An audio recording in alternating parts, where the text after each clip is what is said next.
Let us say the two prayers in unison. Om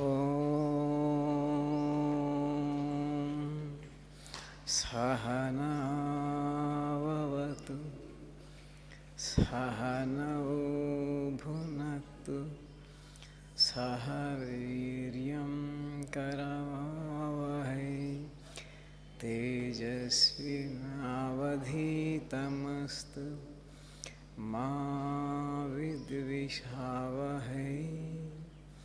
Om Shanti Shanti Shanti. Om Asato Ma Sadgamaya Tamaso Ma Jyotirgamaya Mrityorma Amritangamaya. Om Shanti Shanti Shanti.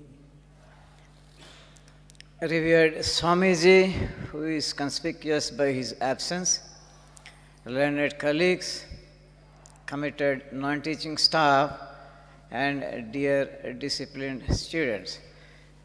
Happy good morning to all of you. Please open the book at page 78.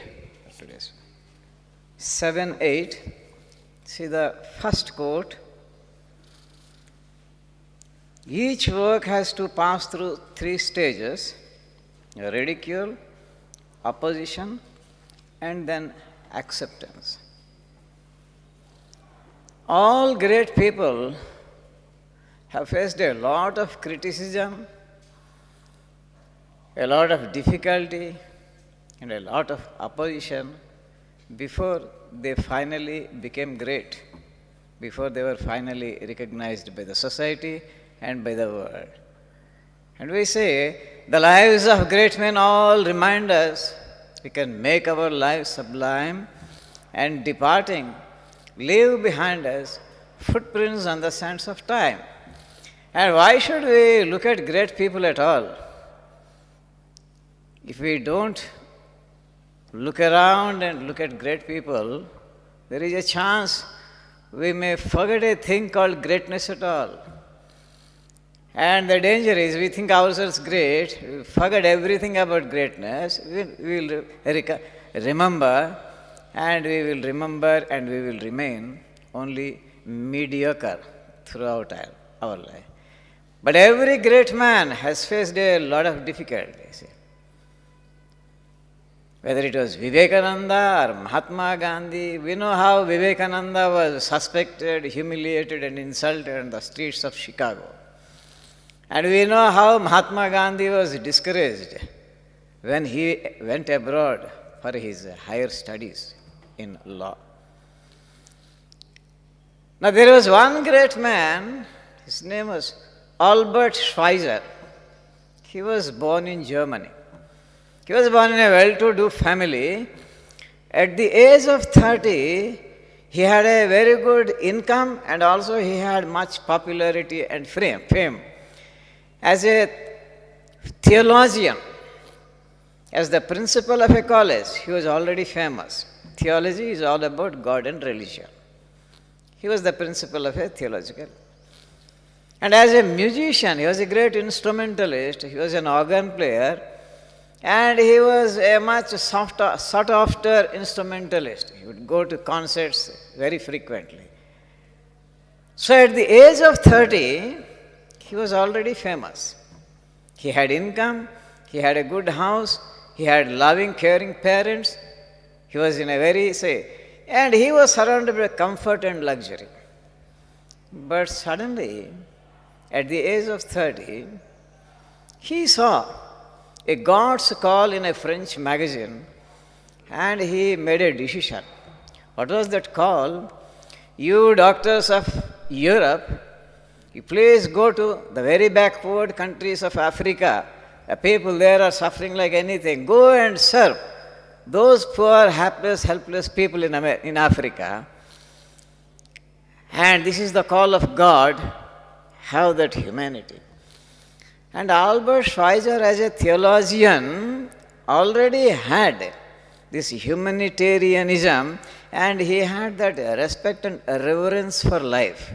But this call, heal the dead, heal the sick, raise the dead, cleanse the lepers, and drive out the devils. And he was inspired. He wanted to go to Africa, but lo, he had no medical degree, you see. He was not a doctor. So he made a decision. Let me go, let me enroll in a medical course, let me say, join it. And he goes to a medical college. And as he announces his decision, there is such opposition from his parents, from his friends, from his relatives. They say, are you mad? Oh, this fellow has become quixotic. This is eccentric. He is crazy. Already famous at the age of 30, and he wants to become a doctor. Is he a fool?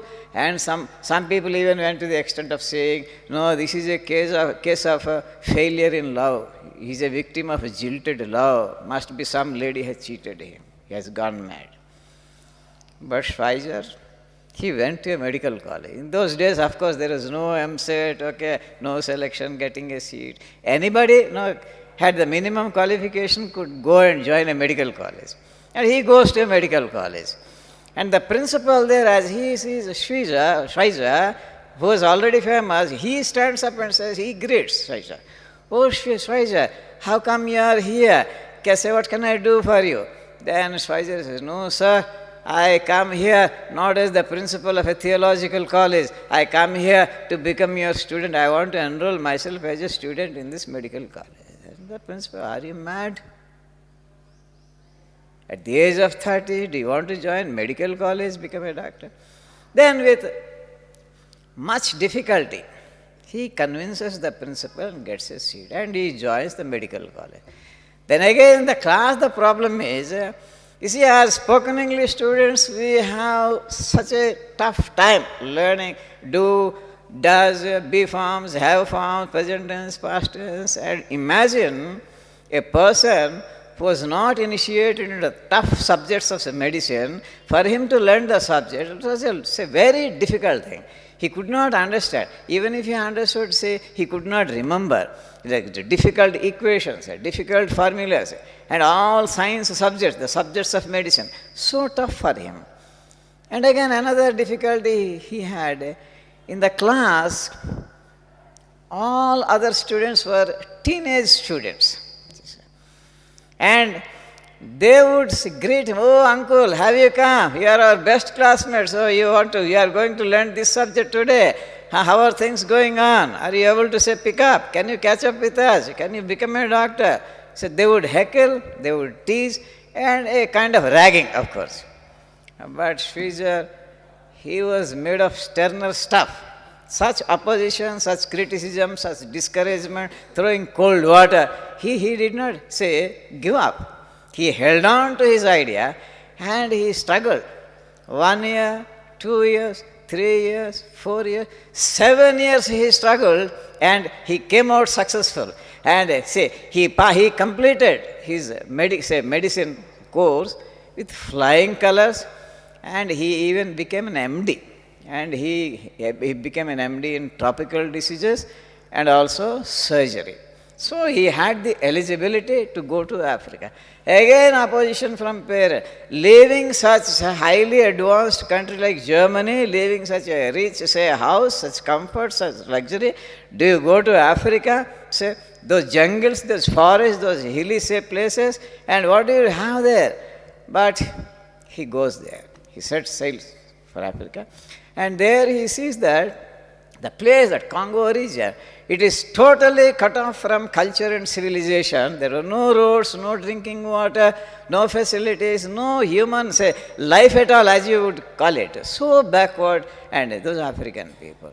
And he goes there, and the atmosphere, the weather, the climate and the weather, the days were extremely hot.